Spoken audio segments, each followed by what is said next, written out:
গোপালের সাজুগুজু হয়ে গেছে। আরে এখনো হয়নি। গোপাল, তোর বাঁশি কোথায়? ওহো, কোথায় রেখেছিস?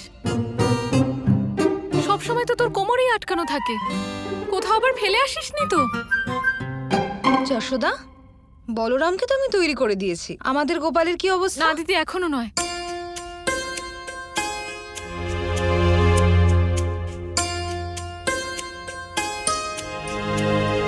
কি হয়েছে যশোদা, কিছু খুঁজছো? দিদি, গোপালের বাঁশিটা খুঁজে পাচ্ছি না, সেটাই খুঁজছি আমি। বলরাম, তুমি দেখেছো কোথাও? না মা। আচ্ছা,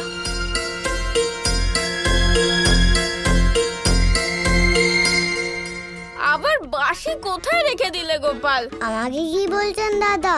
আমি তো একটা ছোট্ট বালক, তাই না?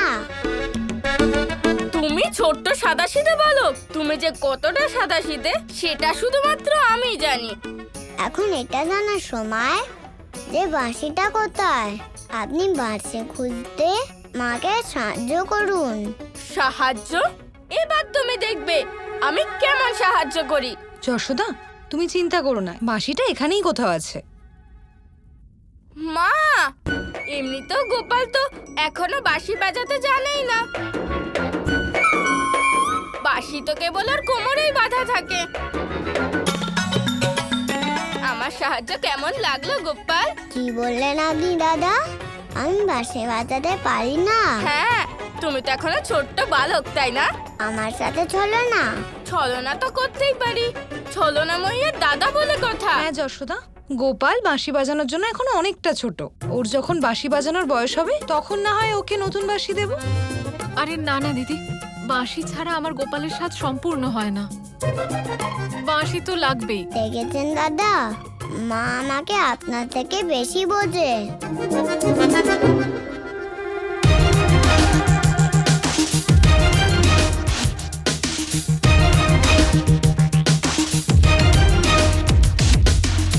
এর মধ্যে আছে?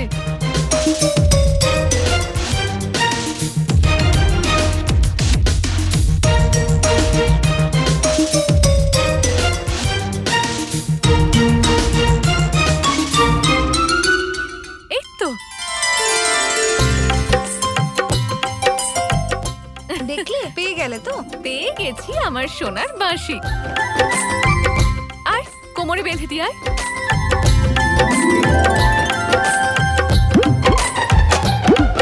এবার মনে হচ্ছে যশোদার সন্তান।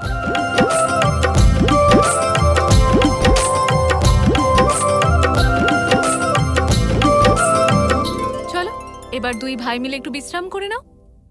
আমরা দুজনে ঘুমোতে যাচ্ছি। বলরাম, গোপালের খেয়াল রেখো।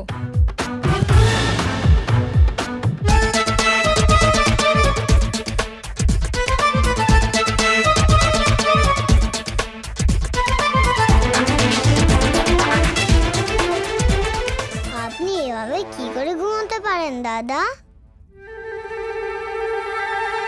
কি হয়েছে? কি হয়েছে? গোপাল, কি হয়েছে? মুখ ভার করে আছো কেন? আপনার এটা বলার কি দরকার ছিল যে আমি বাঁশি বাজাতে পারি না? তুমি পারো না বলেই তো আমি বলেছি তুমি পারো না। আমি কি কিছু ভুল বলেছি? একদমই ভুল বলেছেন। আপনার মনে নেই, আমি যখন সমীরদের সাথে দেখা করতে গেছিলাম তখন আমাকে স্বাগত জানানোর জন্য আমি বাঁশি বাজিয়েছিলাম। হ্যাঁ, বাজিয়ে তো ছিলে। তাহলে এরকম কেন বললেন যে আমি বাঁশি বাজাই না? গোপাল, তোমার বাঁশি বাজানো যতক্ষণ না কেউ শুনছে ততক্ষণ কি করে কেউ বিশ্বাস করবে যে তুমি বাঁশি বাজাতে পারো? যখন তুমি আমাদের উঠোনে বা কোনো মুক্ত প্রাঙ্গণে তুমি বাঁশি বাজাবে, লোকজন তোমার বাঁশির ধ্বনি শোনার জন্য তোমার চারপাশে বসে থাকবে, মাও তোমার কাছে বসে থাকবে, যা শুনে মা খুব প্রসন্ন হবে। সমস্ত গ্রামবাসী প্রসন্ন হয়ে যাবে, বাঁশির ধ্বনি শুনে মন্ত্রমুগ্ধ হয়ে যাবে। তখন সেটাকে বাঁশি বাজানো বলা হবে, বুঝলে? হ্যাঁ। আমি ঘুমোই, খুব ঘুম পাচ্ছে। শুভরাত্রি গোপাল।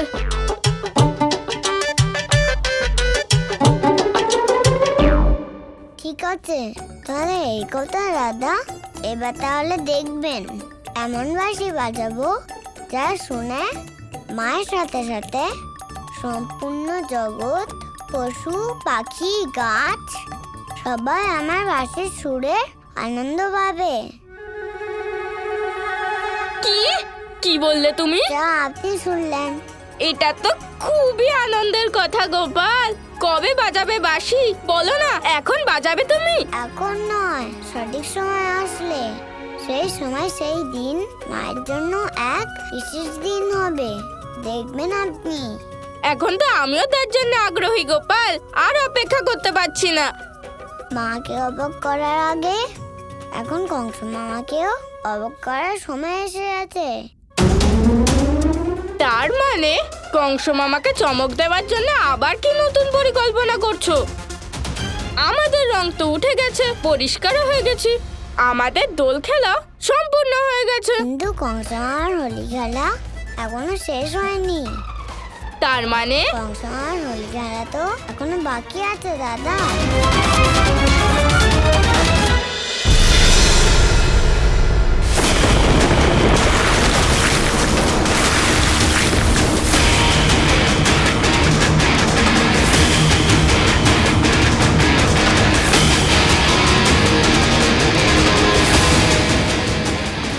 মহারাজের আচরণে হঠাৎ করে এরকম পরিবর্তন দেখা দিল কেন? এর পেছনের রহস্যটা কি? এই রং উঠছে না কেন? এই রং এত তাড়াতাড়ি উঠবে না মামা। আরো জল ঢালো।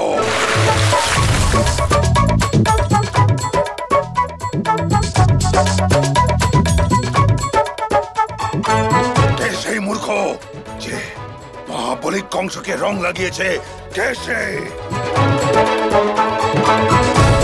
মহারাজ, এটা আবার সেই রং নয় তো যে রংটা আপনাকে ওই বালক লাগিয়েছে?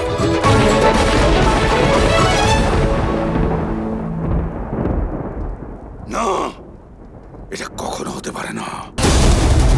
ওই মায়াবী কৃষ্ণ আমার উপরে রং লাগাতে পারে না, ও এখানে আসতেই পারে না। কিন্তু মহারাজ, আপনিই তো বলেছিলেন যে... আমি জানি আমি কি বলেছি, সেটা আমার ভ্রম ছিল, আমার কল্পনা ছিল, বাস্তব নয়। চিন্তা করবেন না মহারাজ, এই রং সময়ের সাথে নিজেই উঠে যাবে। মহারাজ শান্ত হন, চলুন আমার সাথে বিশ্রাম করবেন। অক্রূর, আমাদের সেনার মধ্যে এমন কেউ নেই যে ওই মায়াবী বালককে শেষ করতে পারে? কেউ নেই। আমি আজ পর্যন্ত এই ভ্রমের মধ্যে ছিলাম যে আমার কাছেও বীর মায়াবী অসুরের সৈন্য আছে, আর সেই অসুরের মধ্যে এমন কেউ নেই যে ওই মায়াবী বালকের মায়াজাল ছিন্ন করতে পারে। কেউ নেই, কেউ নেই, কেউ নেই।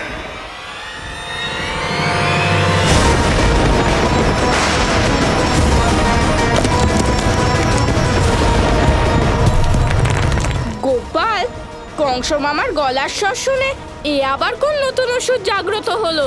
দাদা, ও পুতনা আর বগডাসুরের ভাই অগাসুর, যে ওদের দুজনের থেকেও বেশি শক্তিশালী আর মায়াবীও।